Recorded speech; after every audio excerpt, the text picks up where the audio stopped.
नमस्कार साथियों।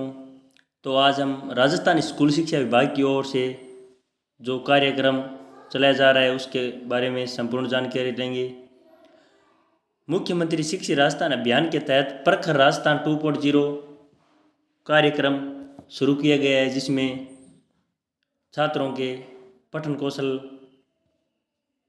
पर बल दिया जाएगा।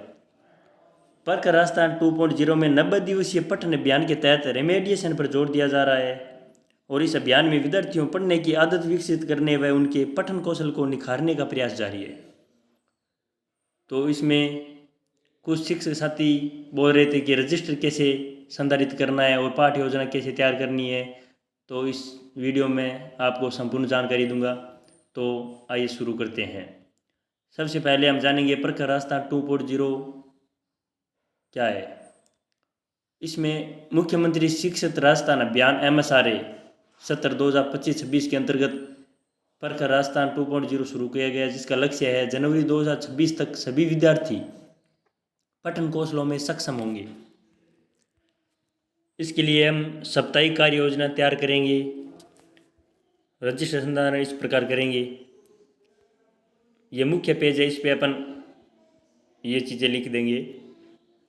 और प्रखर राजस्थान 2.0 की अवधि रहेगी 90 दिन या 12 सप्ताह है। इसके बाद में प्रारंभ तारीख लिख देंगे 5 सितंबर 2025 को इसका शुभारंभ किया गया शिक्षक दिवस के दिन, और समाप्ति है वो 5 दिसंबर 2025 है, जो विभाग की ओर से दिनांक में फेरबदल हो सकता है। तो कक्षा 3 से 5 के लिए अपन ORF ओरल रीडिंग फ्लुएंसी मौखिक पठन प्रवाह की कार्य योजना तैयार करेंगे। तो आइए आगे देखते हैं। प्रखर राजस्थान 2.0 में समूह वर्गीकरण इस प्रकार किया गया है: बीज, अंकुरण, पुष्पन और फलन C1, C2, C3 और C4। तो इस प्रकार हम सभी विद्यार्थियों का समूह वर्गीकरण करेंगे। ORF कार्यक्रम मौखिक पठन प्रवाह। शिक्षा विभाग के निर्देशानुसार विद्यालय में मौखिक पठन प्रवाह कार्यक्रम के अंतर्गत विद्यार्थियों में पठन सुधार हेतु निम्न कार्य किए जा रहे हैं। कक्षा 3 से 5 के लिए प्रत्येक कक्षा के विद्यार्थियों को प्रति कक्षा 4 समूह में बांटा गया है। प्रत्येक दिन प्रथम 2 क्लास निर्धारित किए गए हैं और नीचे समूह है, चारों समूह लिखेंगे C1, C2, C3 और C4। बीज, अंकुरण, पुष्पन और फलन। समूह 1 बीज में विद्यार्थी जिन्हें अक्षरों मात्राओं को पहचानने में कठिनाई आती है। अंकुरण में विद्यार्थी जिन्हें शब्द पढ़ने में कठिनाई आ रही है। C3 पुष्पन विद्यार्थी जिन्हें सरल पाठों या वाक्यों को अटक अटक पढ़ते हैं। समूह 4 फलन C4 में विद्यार्थी जो सरल पाठों या कहानियों को धारा प्रवाह के साथ पढ़ पाते हैं या समझ कर पढ़ पाते हैं, वो फलन में आ जाएंगे। इस प्रकार बैठक व्यवस्था रहेगी। कक्षा 3 से 5 के विद्यार्थियों की एक ग्रुप बनेगा वो C1, C2 और C3 का, और एक ग्रुप बनेगा वो C4 का बनेगा।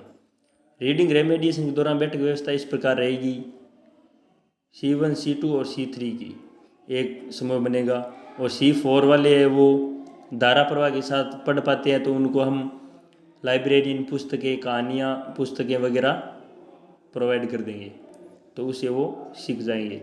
एक समूह रेमेडिएशन समूह होगा, एक नॉन रेमेडिएशन समूह होगा। उसके बाद में ORF हेतु विद्यार्थियों का समूहीकरण। ये अपने जो ORF करवाया था उसके आंकड़े, परिणाम के आंकड़े हैं, जिसमें निम्न श्रेणियों में विद्यार्थियों को बांटा गया है। तो हमारी स्कूल के कक्षा 3 के विद्यार्थी इस प्रकार बांटे गए श्रेणियों में, और कक्षा 4 और कक्षा 5 बीज, अंकुरण और पुष्पन और फलन में कितने कितने विद्यार्थी किस श्रेणी में बांटे गए हैं वो हम इस प्रकार लिख देंगे। उसके बाद में प्रखर 2.0 हमारे हिंदी विषय के जो विषय अध्यापक या प्रभारी है उनका नाम लिख देंगे। उसके बाद में समय जो रहेगा प्रथम और द्वितीय कालांश का समय रहेगा प्रतिदिन।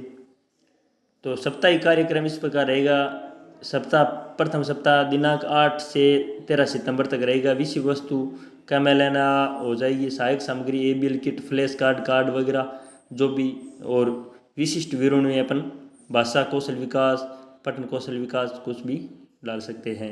उसके बाद में दूसरा सप्ताह, तीसरा सप्ताह, चौथा सप्ताह चलता रहेगा, ये विस्तृत हो जाएगा। उसके बाद में प्रथम सप्ताह के दैनिक कार्य योजना रहेगी वो इस प्रकार रहेगी।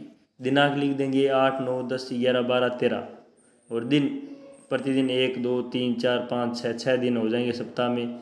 विषय वस्तु जो रहेगी वर्णमाला वगैरह जो भी, और संभावित अवधि 30 से 35 मिनट डेली रहेगी। कालांश प्रथम और द्वितीय, सहायक सामग्री बिल कार्ड, मात्रा, खिड़की, फ्लैश कार्ड, वर्णमाला चार्ट, श्यामपट्ट का उपयोग भी कर सकते हैं, चार्ट वगैरह जो भी है। केंद्रित कौशल है वो रहेगा सुनना, बोलना पढ़ना जो भी कौशल है सभी कौशल केंद्रित कौशल कर सकते हैं।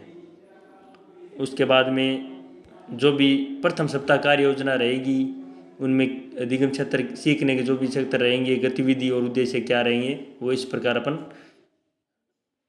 संधारित रजिस्टर करेंगे। मौखिक और अधिगम क्षेत्र है वो पहला क्रमांक संख्या 1 में मौखिक भाषा विकास होगा।